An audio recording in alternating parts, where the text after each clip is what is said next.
Gobierno y estabilidad. Abordaremos las características de nuestro constitucionalismo, impacto de las reformas en lo legislativo y lo político, gobernabilidad. A través de la historia, el poder se ha estructurado de diferentes formas de acuerdo a las condiciones espirituales y materiales imperantes. Fundado su legitimidad en mitos religiosos, en conceptos filosóficos, económicos, históricos, raciales, etc.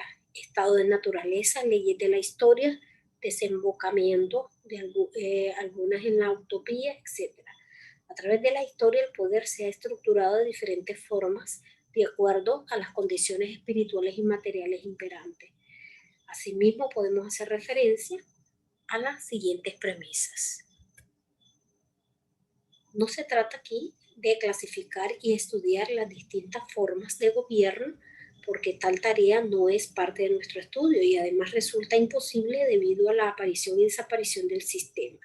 La falta de criterios que pueden presentar semejanzas con todas las formas de gobierno que es la historia se han dado en cuanto a su evolución y la complejidad de funciones que asume el Estado moderno, tampoco de emitir un juicio valorativo sobre la misma.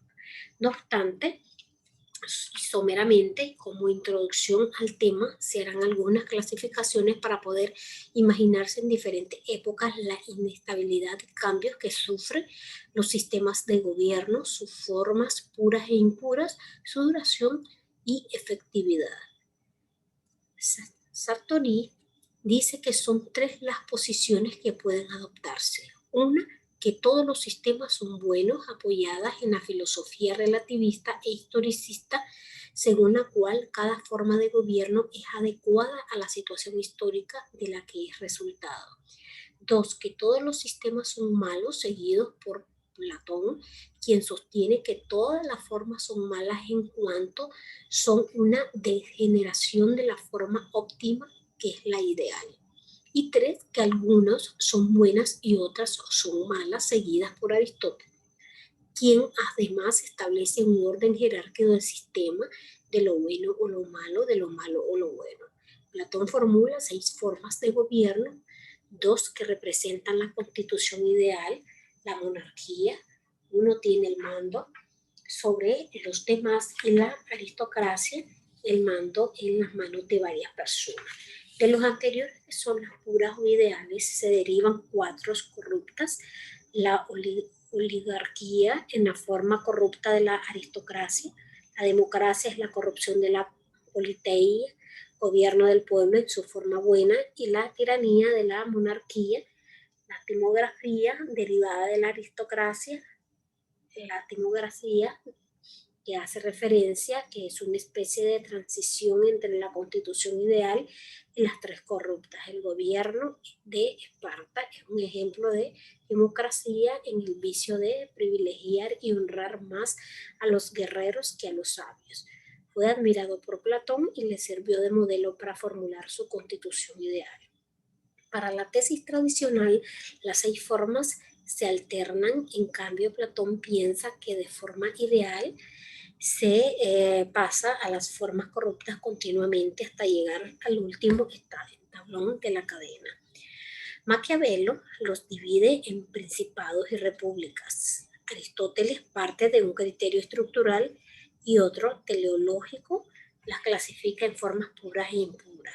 Las primeras son las monarquías, una persona, y la aristocracia, pocas personas.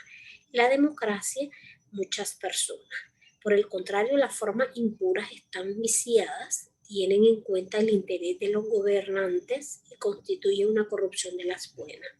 Cicerón acepta la clasificación tripartista. Cuando el gobierno es de un solo hombre, este toma el nombre del rey y se le llama el sistema monárquico. Si el poder lo ejerce algunos hombres, el gobierno es de aristocracia, y cuando el pueblo lo dispone todo, el gobierno es popular. Montesquieu los divide en republicano, monárquico y despótico. El primero, el poder lo tiene todo o parte del pueblo. En el monárquico gobierna una sola persona sujeto a las leyes y fijas preestablecidas. En el despótico gobierna uno solo. sin leyes, sin freno, bajo su capricho. Locke distingue como forma de república a la perfecta democrática, la oligarquía y la monarquía. En el contrato social Rousseau se refiere a la aristocracia y a la monarquía. Entiende por democracia el poder depositado a todo el pueblo o a su mayoría. Cuando el poder gobierna está en manos de los menos y hay más ciudadanos que funcionarios, aquí habría una aristocracia. Cuando el gobierno se concentra en una sola persona se llama monarquía. Kant distingue entre autocracia cuando uno manda a todos, aristocracia cuando algunos iguales entre sí mandan a todos los demás y cuando todos juntos mandan a cada uno y por consiguiente cada cual a sí mismo habrá democracia. Por la caída del comunismo, la democracia hoy en día es un ideal político y la clasificación de gobiernos más aceptada es la democracia y la autocracia. La democracia moderna presenta tres sistemas o tipos que son el parlamentario de origen inglés, el presidencialista de origen estadounidense y el semipresidencialista cuyo prototipo es el francés de la Constitución de 1958. El primero funciona bien en los países de origen y en otros que los han tomado como modelo con ciertas particularidades. En los países latinoamericanos el parlamentarismo no han tenido acogida legal y el presidencialismo ha sido una fuente de inestabilidad, como ha sucedido en Nicaragua, excepción a esta fragilidad e inestabilidad en Costa Rica. En el sistema semipresidencialista existe un parlamento al que se le deduce y señalan sus facultades en forma tácita. Por el contrario, el Ejecutivo adquiere fortaleza y tiene dos cabezas, un primer ministro, que es el jefe de gobierno, y un presidente, que es jefe de Estado, electo popularmente. Sartori propone un semipresidencialismo alternativo o intermitente. Es un sistema de dos motores. Cuando el motor del Parlamento se apaga, se enciende el presidencialista. Para nuestros países es preferible un presidencialismo mejorado. En Nicaragua se han formulado 14 constituciones, 3 no nacidas, 2 proyectos, uno del 1 de julio de 1848, como había referido, y otro en 1972, presentados por el Partido Conservador. Las reformas de alguna de ellas han provocado protestas, levantamientos y la Constitución de 1854, que no tuvo vigencia y pretendía derogar la de 1838, dio motivos a la guerra civil, en la que intervino el filibustero William Walker. Como parte de la historia que ya conocemos, esto es una muestra de nuestra agitada vida política. No obstante, es preciso hacer una nueva constitución y dejarla reposar largo tiempo, adoptándola a cada época, adaptarlas a los buenos jueces y legisladores. Las partidocracias y la corrupción están llevando al pueblo a desconfiar de su gobernante. Esto es grave, puesto que significa un duro golpe a la democracia. En algunos países la desconfianza es mayor que en otros, pero siempre existe. La confianza o legitimidad surge de un proceso electoral limpio y debe de mantenerse durante el periodo de gobierno. No debemos olvidar que Locke concibió la relación entre los gobernantes y los gobernados como un truco o fiducia para una gestión, un fin concreto. No la explicó con la técnica de la representación política. Esta es una confianza racional, no ciega ni fanática, se funda en la observación objetiva del pueblo sobre la actuación del gobierno y su posterior valoración. Llega a ser mutua cuando ambas partes conocen las razones en que se fundamenta la confianza, escapando así la de toda sospecha. Dentro de la explicación de Locke, el pueblo es el titular de la cosa pública, lo que siempre conserva, y el gobierno es el fiduciario, el cual el pueblo le confía la gestión del Estado. En el Trux lo esencial es la confianza y al principio y durante su ejercicio.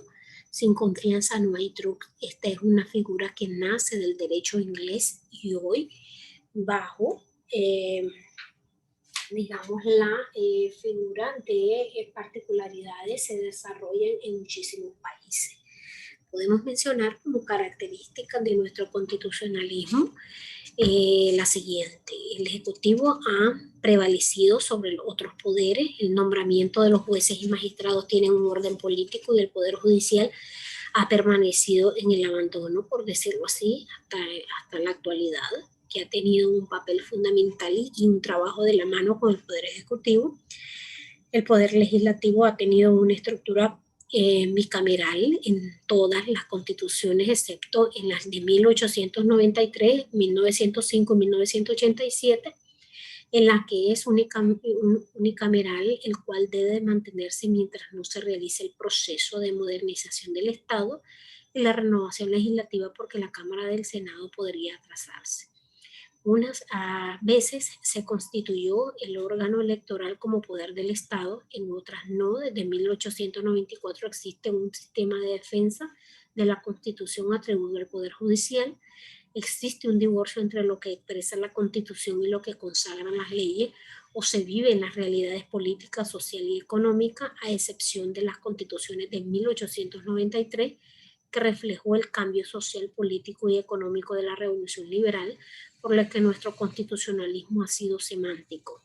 Se recogió un constitucionalismo clásico inspirado en la Revolución Francesa y norteamericana hasta la Constitución de 1911, y se inició el constitucionalismo social o desarrollado a partir de la Constitución de 1939, el cual se caracteriza por la consagración de los derechos económicos, sociales y culturales.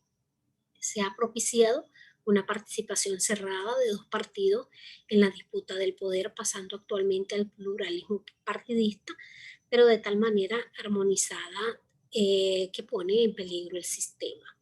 La democracia representativa es la que ha prevalecido y hasta en la vigente, y su reforma es que se propicia la democracia participativa por medio de los institutos de la democracia semidirecta, es decir, plebiscitos, referendos, etcétera, aunque no sean en la actualidad expuestos en práctica. En cuanto a los impactos de las reformas, podemos hacer referencia al impacto legislativo. Las tareas de democratizar y modernizar al Estado no termina con las reformas constitucionales, un proceso lento, coherente, firme, bien encaminado, ajustado a nuestras realidades y posibilidades. El impacto político: la Asamblea Nacional, constituida por 92 diputados nacionales, departamentales y candidatos presidenciales perdedores. En tal supuesto, las decisiones serían tomadas en la forma siguiente: peligro de un gobierno de asamblea. En el gobierno de asamblea, esta tiene dominio absoluto sobre todos los otros órganos estatales, dando la división de poderes del sistema presidencialista o parlamentario. El Ejecutivo es designado y destituido discrecionalmente por la Asamblea y pasa a ser su órgano ejecutivo o el servidor de su voluntad. Por eso se considera como la estructura ideal para montar y mantener la dictadura de una persona, comité o partido, lo cual explica la razón del por qué adoptaron los países comunistas. Los padres de la patria de los Estados Unidos norteamericanos se preocuparon de sobremanera por la estabilidad y gobernabilidad del sistema presidencial, porque tenían presentes las inconvenientes de algunos excesos de sus preponderantes asambleas, muy susceptibles a la presión popular, y la debilidad de las instituciones ante esta misma presión.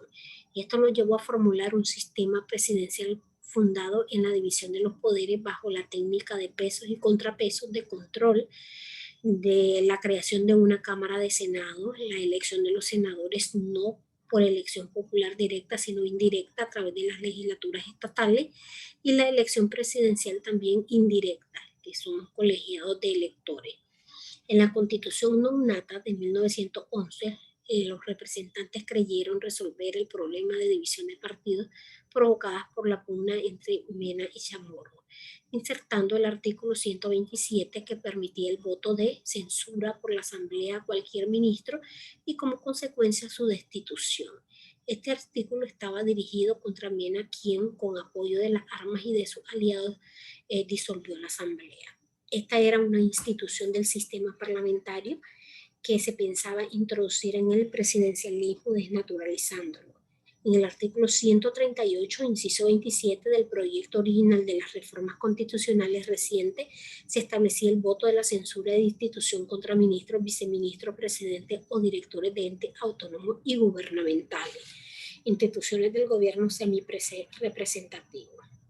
Se conserva el plebiscito y el referéndum, se agregan las iniciativas populares de ley. Estas instituciones vienen a oxigenar la democracia representativa, un poco ahogadas por alejarse sus representantes del pueblo, incluir con las obligaciones impuestas por la naturaleza de su mandato, porque prometen una cosa y hacen otra. El plebiscito es la consulta directa que se le hace sobre las decisiones que dentro de sus facultades dicta el Ejecutivo y cuya trascendencia incida en los intereses fundamentales de la nación. Según lo establecido en el artículo 139 de la ley electoral, la Constitución no establece si es decisorio o meramente consultivo el problema sometido al pueblo, pero de este artículo se deduce que es consultivo, que solo proporciona un criterio de inspiración para el órgano competente que tomará las decisiones definitivas. Le corresponde al presidente de la República la iniciativa para que sea aprobado el decreto legislativo en un plebiscito o directamente al pueblo con un número no menor de 50.000 firmas. La Asamblea Nacional, en este particular, aprueba o rechaza tal decreto por la mitad más uno de los diputados presentes, habiendo quórum. El referéndum es el sometimiento directo que se le hace al pueblo de una ley o reforma de carácter ordinario o constitucional para su ratificación. Le corresponde a un tercio de los diputados de la Asamblea Nacional la iniciativa para que se apruebe el decreto legislativo o al pueblo con un respaldo no menor de 50.000 firmas. La Asamblea Nacional aprueba o rechaza tal decreto por la mitad más uno de los diputados presentes, habiendo quórum. Nuestro referéndum es sucesivo, pues se da para conferirle existencia o eficacia a la ley o reforma. Es constitutivo porque solo se refiere a la existencia de una nueva ley o sus reformas, no abrogativo porque no se pueden hacer para derogar simplemente una norma vigente, sino que sea sustituida por otra. No es obligatorio, sino facultativo, porque la Asamblea, quien decreta la celebración del referéndum, no está obligado a hacerlo para los casos establecidos en la Constitución. Solamente pueden ser pedidos en la forma anteriormente señalada, y aunque en estos casos puede ser rechazado por la Asamblea si no se obtiene la mayoría requerida. Si la ley o reforma no es aprobada por el pueblo, carecerá de validez o eficacia, no pudiendo entrar en vigencia. De aquí que la votación popular tenga el carácter de una condición suspensiva a la cual se somete la validez o eficacia de la ley o reforma. Si la ley aprueba, será sancionada y publicada. El plebiscito y el referéndum serán celebrados por el Poder Electoral. Para tal efecto, el Consejo Supremo Electoral elaborará el calendario de duración de las campañas, el cual señalará el día de las votaciones en todo lo que fuere pertinente según aplicará la ley electoral. En los plebiscitos y referéndums se decretarán aprobadas las opciones que tengan la mayoría de votos. La iniciativa popular de leyes está regulada en los artículos 140, inciso 4 de la Constitución, en la que se establecen ciertas restricciones, ya que no se proceden las leyes orgánicas, las leyes tributarias, las leyes de carácter internacional, ni las leyes de amnistía e indulto. A lo anterior restricción hay que agregar dos: la Ley Anual del Presupuesto General de la República, por ser su elaboración e iniciativa exclusivamente de la competencia del Presidente de la República, de conformidad con los artículos 103 y 150, inciso 1 de la Constitución Política. Las reformas parciales o totales a la Constitución, las primeras porque son de iniciativa exclusiva del Presidente de la República o del tercio de los diputados, y las segundas porque las iniciativas le corresponden exclusivamente a la mitad más uno de los diputados. Como toda iniciativa de ley, pueden ser aprobadas o rechazadas por la Asamblea Nacional. Actualmente, la Asamblea Nacional aprobó un proyecto de ley que reglamentaba el mencionado artículo constitucional, elaborado por el autor de este estudio por encargo prestigioso, y que efectivamente se dio y se publicó en nombre de la Ley de la Iniciativa Ciudadana, que es la Ley 269, en la Gaceta Diario Oficial número 218 del 14 de noviembre de 1997. En este sentido, específicamente por el autor y escritor nicaragüense Iván Escobar Forno.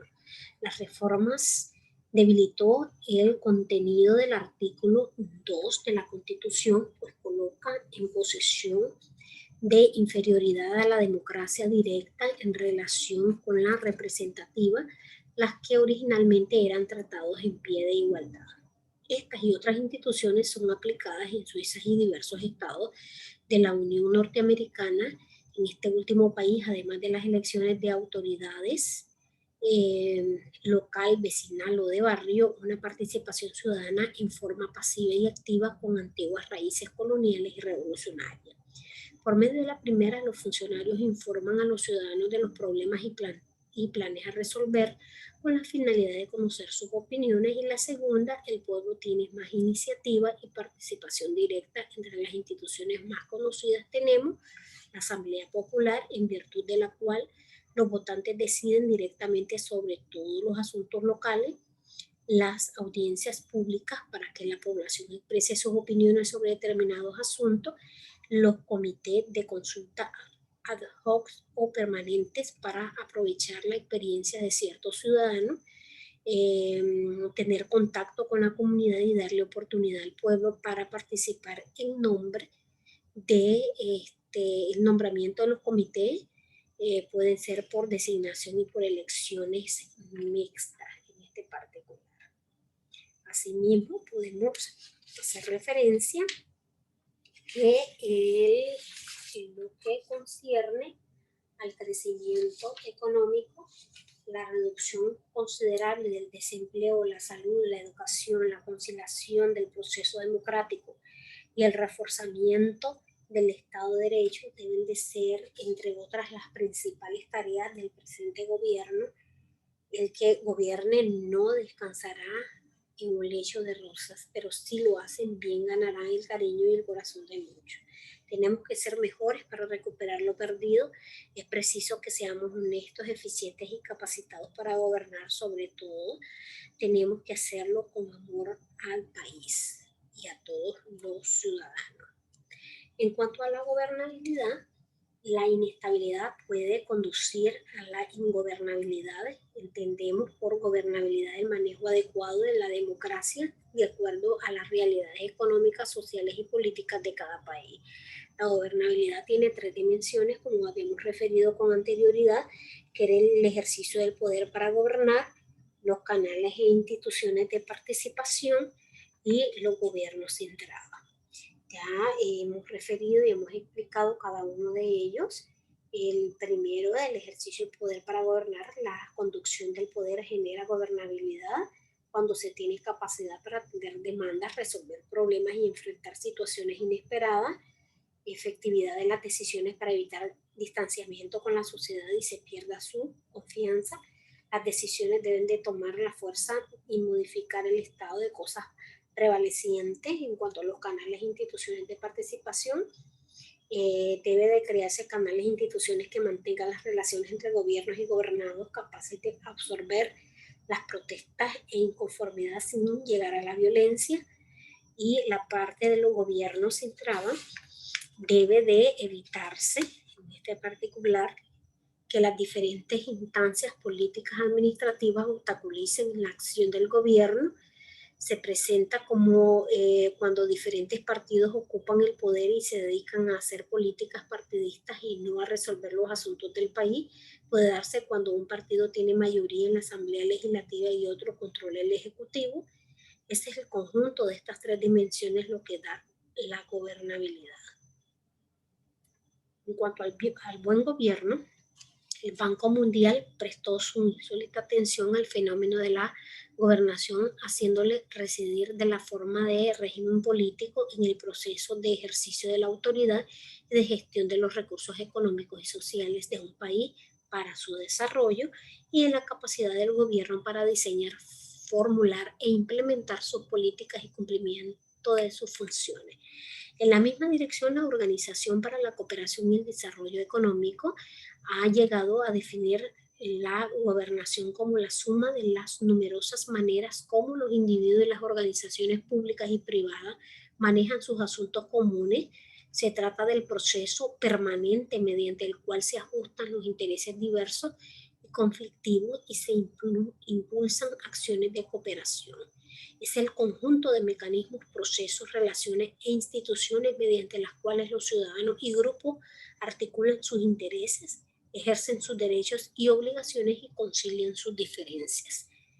Tres son las áreas importantes de la gobernación que contribuyen directamente al logro del desarrollo humano sostenible: las instituciones políticas y gubernamentales, las instituciones de la sociedad civil y el sector privado.